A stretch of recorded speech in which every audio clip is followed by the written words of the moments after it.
Chapter 14 of The Phantom of the Opera by Gaston Leroux. The singular attitude of a safety pin. Behind the curtain there was an indescribable crowd. Artists, scene-shifters, dancers, supers, choristers, subscribers were all asking questions, shouting and hustling one another. What became of her? She's run away. With the Vicomte de Chagny, of course. No, with the Count. Ah, here's Carlotta. Carlotta did the trick. No, it was the ghost. And a few laughed, especially as a careful examination of the trap-doors and boards had put the idea of an accident out of the question. Amid this noisy throng 3 men stood talking in a low voice and with despairing gestures. They were Gabriel, the chorus master, Mercier, the acting manager, and Remy, the secretary. They retired to a corner of the lobby by which the stage communicates with the wide passage leading to the foyer of the ballet. Here they stood and argued behind some enormous properties. "I knocked at the door," said Remy. "They did not answer. Perhaps they are not in the office. In any case, it's impossible to find out, for they took the keys with them." They were obviously the managers who had given orders during the last entr'acte that they were not to be disturbed on any pretext whatever. They were not in to anybody. "All the same," exclaimed Gabriel, "a singer isn't run away with from the middle of the stage every day." "Did you shout that to them?" asked Mercier impatiently. "I'll go back again," said Remy, and disappeared at a run. Thereupon the stage manager arrived. "Well, Monsieur Mercier, are you coming? What are you two doing here? You're wanted, Mr. Acting Manager." "I refuse to know or to do anything before the commissary arrives," declared Mercier. "I have sent for Mifroy. We shall see when he comes." "And I tell you that you ought to go down to the organ at once." "Not before the commissary comes." "I've been down to the organ myself already." "Ah, and what did you see?" "Well, I saw nobody. Do you hear? Nobody." "What do you want me to do down there?" "You're right," said the stage manager, frantically pushing his hands through his rebellious hair. "You're right, but there might be someone at the organ who could tell us how the stage came to be suddenly darkened. Now Mauclair is nowhere to be found. Do you understand that?" Mauclair was the gas man who dispensed day and night at will on the stage of the opera. "Mauclair is not to be found?" repeated Mercier, taken aback. "Well, what about his assistants?" "There's no Mauclair and no assistants. No one at the lights, I tell you. You can imagine," roared the stage manager, "that little girl must have been carried off by somebody else. She didn't run away by herself. It was a calculated stroke, and we have to find out about it. And what are the managers doing all this time? I gave orders that no one was to go down to the lights, and I posted a fireman in front of the gas man's box beside the organ. Wasn't that right?" Yes, quite right. And now let's wait for the commissary." The stage manager walked away, shrugging his shoulders, fuming, muttering insults at those milksops who remained quietly squatting in a corner while the whole theater was topsy-turvy. Gabriel and Mercier were not quite so quiet as all that.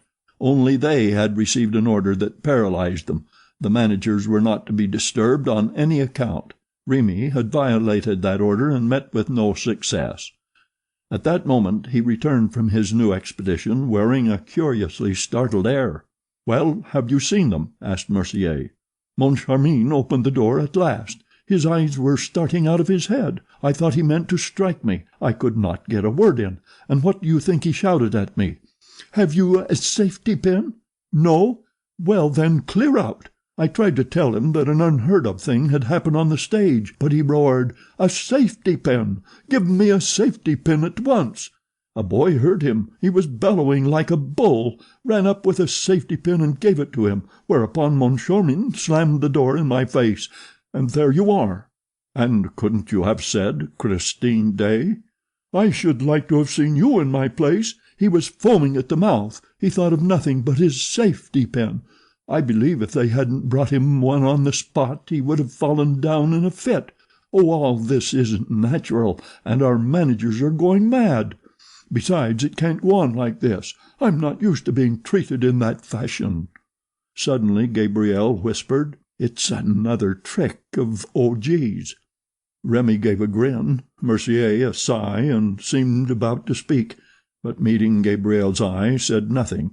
However, Mercier felt his responsibility increased as the minutes passed without the manager's appearing, and at last he could stand it no longer. "Look here, I'll go and hunt them out myself." Gabriel, turning very gloomy and serious, stopped him. "Be careful what you're doing, Mercier. If they're staying in their office, it's probably because they have to. O.G. has more than one trick in his bag." But Mercier shook his head. "That's their lookout. I'm going. If people had listened to me, the police would have known everything long ago." And he went. "What's everything?" asked Remy. "What was there to tell the police? Why don't you answer, Gabriel? Ah, so you know something. Well, you would do better to tell me too, if you don't want me to shout out that you are all going mad. Yes, that's what you are, mad." Gabriel put on a stupid look and pretended not to understand the private secretary's unseemly outburst. "What something am I supposed to know?" he said. "I don't know what you mean." Remy began to lose his temper. "This evening Richard and Moncharmin were behaving like lunatics here, between the acts." "I never noticed it," growled Gabriel, very much annoyed. "Then you're the only one. Do you think that I didn't see them? And that Monsieur Paribis, the manager of the Credit Central, noticed nothing? And that Monsieur de la Bordier, the ambassador, has no eyes to see with? Why, all the subscribers were pointing at our managers." "But what were our managers doing?" asked Gabriel, putting on his most innocent air. "What were they doing? You know better than anyone what they were doing. You were there, and you were watching them, you and Mercier, and you were the only two who didn't laugh." "I don't understand." Gabriel raised his arms and dropped them to his sides again, which gesture was meant to convey that the question did not interest him in the least. Remy continued. "What is the sense of this new mania of theirs? Why won't they have anyone come near them now?" "What? Won't they have anyone come near them?" "And they won't let anyone touch them. Really, have you noticed that they won't let anyone touch them? That is certainly odd." "Oh, so you admit it, and high time too. And then they walk backward." "Backward? You have seen our managers walk backward? Why, I thought that only crabs walked backward." "Don't laugh, Gabriel, don't laugh."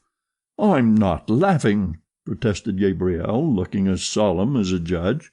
"Perhaps you can tell me this, Gabriel, as you're an intimate friend of the management. When I went up to Monsieur Richard outside the foyer, during the garden interval, with my hand out before me, why did Monsieur Moncharmin hurriedly whisper to me, 'Go away, go away. Whatever you do, don't touch Monsieur le Directeur'? Am I supposed to have an infectious disease? It's incredible. And a little later, when Monsieur de la Bordier went up to Monsieur Richard, didn't you see Monsieur Moncharmin fling himself between them and hear him exclaim, 'Monsieur l'Ambassadeur, I entreat you not to touch Monsieur le Directeur'? It's terrible. And what was Richard doing meanwhile?" "What was he doing? Why, you saw him. He turned about, bowed in front of him, though there was nobody in front of him, and withdrew backward." "Backward?" "And Moncharmin behind Richard also turned about. That is, he described a semicircle behind Richard and also walked backward, and they went like that to the staircase leading to the manager's office. Backward, backward, backward. Well, if they are not mad, will you explain what it means?" "Perhaps they were practicing a figure in the ballet," suggested Gabriel, without much conviction in his voice. The secretary was furious at this wretched joke, made at so dramatic a moment. He knit his brows and contracted his lips. Then he put his mouth to Gabriel's ear. "Don't be so sly, Gabriel. There are things going on for which you and Mercier are partly responsible." "What do you mean?" asked Gabriel. "Christine Day is not the only one who suddenly disappeared tonight." "Oh, nonsense." "There's no nonsense about it. Perhaps you can tell me why, when Mother Giry came down to the foyer just now, Mercier took her by the hand and hurried her away with him." "Really?" said Gabriel. "I never saw it." "You did see it, Gabriel, for you went with Mercier and Mother Giry to Mercier's office. Since then you and Mercier have been seen, but no one has seen Mother Giry." "Do you think we've eaten her?" "No, but you've locked her up in the office, and anyone passing the office can hear her yelling, 'Oh, the scoundrels! Oh, the scoundrels!'" At this point of this singular conversation Mercier arrived, all out of breath. "There," he said in a gloomy voice, "it's worse than ever. I shouted, 'It's a serious matter. Open the door. It's I, Mercier.' I heard footsteps. The door opened and Moncharmin appeared.